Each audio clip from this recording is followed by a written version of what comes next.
it's one of the very crucial points to understand that why we have so many mental problems.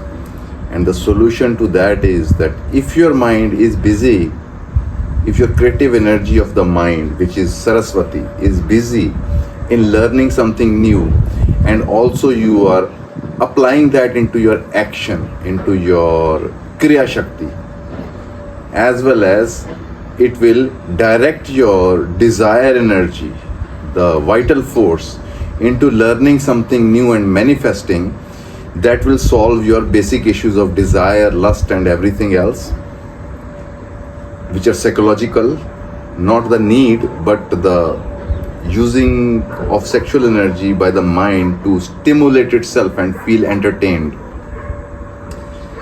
And another thing, beautiful thing which happens is that once you are challenging yourself, you're doing something new, your hours go into the process of forming something new, learning something new. Your brain, your mind, your psychological mind does not get energy to play the problems and mindfuck. Because now you are engaging your mind, engaging your energy into the functional mind, which is the cosmic mind. Our issue is our psychological mind with fears, greeds and projections into the future. This projection into the future is your misusing your creative energy to project mental imagery. But whereas the functional mind is, it sees a beauty design and it gets into work to manifest it. This is how you use your desires. Mostly people spend 90% of time wasted on fantasizing and being greedy about the result, and then being afraid about what it may not happen. That is very impractical. You keep on creating with mind, then you take a sword and cut that whole positivity with your fears and intoxicate your creativity with fantasies and ideas. It becomes a toxic result for you. But if the same mind, the functional mind, which is inspired by life and it wants to do an action, that's where your ego's responsibility. Teach yourself new things. In that, you are honing your system, tuning your system, whole body, mind, energy system to become creative all the time. And that brings a deep fulfillment. And such a mind, when it goes to spiritual teachings, it will not go as a psychological mind but a functional mind. As soon as you look at a teaching, you will just know whether it will create something into you or not, and you will have a very practical and functional intelligence to deal with issues, to deal with even spirituality. So on deepest level, the deepest reverence for Shakti, deepest devotion for Shakti is give her the freedom in you which it needs. That's why I insist so much that our basic creativity is what our sexuality is. That has to be honored and seen as a creativity, not as a personal, psychological, social property of sexuality where people tell you and pornography tells you what to do with it. No, let this Shakti tell you what to do with your life. And please believe me that your sexuality, your creativity is not obsessed with having sex. It is designed to create. An artist in your language is also having a sex with life. Through his actions, he is having sex with life and gives birth to a new form. This giving birth to a new form on spiritual level is the same sexual energy, creative energy. When it moves inwards, it gives birth to you. That's why in India, enlightened person is called Dvija, twice born. We think meditation practices, pranayams, we do them as a discipline. No, they have to be done like a creativity. Like an artist enjoys each stroke, The whole point of creating is you're enjoying each stroke, researching, putting the design, start to paint or carving. With each stroke, he's like a baby enjoying the whole process. If you can do the same with your yogic processes, your meditation processes, not what result I will get, but that very practice of breathing, of exercises and everything, you are experiencing your own body, mind, energy through new forms. That is the real darshan of Shakti. That is the real audience with Shakti, a revelation of Shakti. Whatever you know about Shakti is your own thoughts about life. That is the toxic information. But when you experience something new, when you open your eyes, open your ears, open your senses, those new input data from life will create new forms out of you.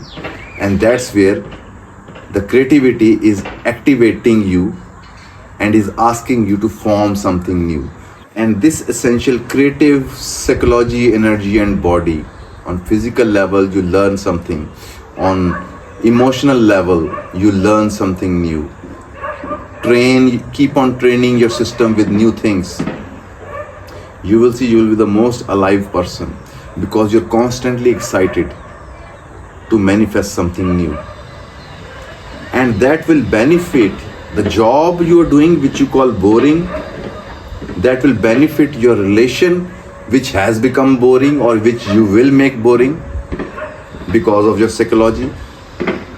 Whereas creative person, for example, people think Tantra is a practice. No, it's a creativity amongst couples, constantly expressing energy and discovering the new aspects into your lover. Not a set psychology. Oh, I know how she is, how he is, now you have to deal with it. No.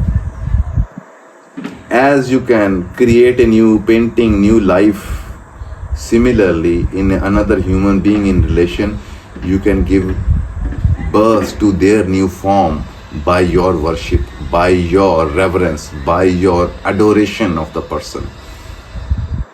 That's why we need relations to exist in a new way. And why most relations are toxic? They keep you where you are and even pull you down. They don't make you grow. Parents don't expect something new from you. They want you to behave as they want you to behave. They don't appreciate the new springs which are coming into you, which may not be a photocopy of the springs you have known or a culture has known. That is the honor of the Shakti. Not going to a temple and chanting some mantras. The live Shakti is this creative force. And once this force starts to flow through you, then spontaneously all your chakras starts to open. Because life is not in rush to reach to the seventh chakra and disappear. Life is enjoying the journey of each chakra, and each chakra represents 7 colors. Each color has a capacity, has emotions. Divine, the Shakti has to be seen as an artist, and your life should be seen, the next moment has to be seen as a blank canvas. What new you can paint on it. And creativity is the only thing, like sex or any addiction. It brings you into present and you start to enjoy the present. And how to enjoy the present? Present is an electric cosmos, Kali. And our all pleasures and joys are when we are plugged into the present electric vibration of life. That is our deepest longing. We are isolated as mind and we have dark, lifeless movements of the mind. And when we plug in through any drug, through any sex, through any process, it connects you again briefly into the electricity. You experience yourself as energy. That is not a sensational subject, that is a creative force. Sexuality is a creative force. When you feel this creative force, you feel joy. That joy is the nature of the cosmos. So it connects you with your true nature as an energy being. And for energy and a mind which is deeply connected with creativity and energy, nothing is a disease and a problem. Just energy stuck somewhere. You just have to move the energy, not to solve the block. River never stops when it comes across mountains. It finds ways. Because when flow becomes the most important idol of worship into your life, of your action, then your river will reach the ocean. That's what final goal of spirituality is. How to become a drop, from a drop of ocean, from a drop of water to ocean again. It's a longing of water into you, longing of energy which is stuck into your psychology. It wants to become the sky again. It wants to become the whole cosmos again. And all of our movements of joys are briefly connecting us with our cosmic nature. And cosmos is a constant creation and movement. So don't work directly on your issues, work indirectly. Work on energizing your flow. It will flood out your problems. And trap of today's culture is, any problem comes, we get more stagnant and starts to mull over it, analyze it, and it's killing us more and more and more.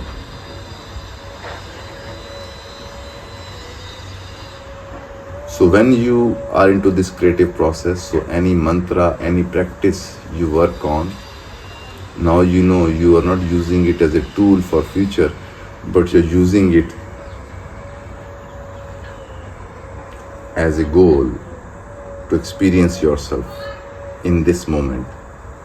It gives you, for example, what is watching your breath, what is chanting a mantra? You are feeling the vibration of now. But with that very mantra, mind makes it as a goal. I will get this power, I will get enlightenment. And you're missing the point. Sansara is nirvana. This moment is sansara as well as it is divinity, the nirvana. There is no other moment. And that is the true devotion, to see in your every action, in your every sense, the play of Shiva and Shakti. Shakti is all the manifestations of your breath, of your thoughts, of your senses, of what you see around is the Shakti. The one which is aware of the tree, the one which is aware of the body is Shiva. If you can 24/7 remember any given moment, you are experiencing Shiva and Shakti. All your thoughts are Shakti and Shiva dancing together. Then problem is no more a problem, but play of Shiva and Shakti. That is the devotion from the south. Shiva Shakti play. In north it becomes Ram Sita, Krishna Radha. Depend on what suits you. Essentially they're talking about one energy which is awareness also. And it is here to create, not to manipulate, not to mind fuck, but to create. When you create, whole cosmos blesses you and supports that creativity. Shri Ramachandra Kripalu Bhaj Man Haran Bhav Bhaya Darunam Nav Kanj low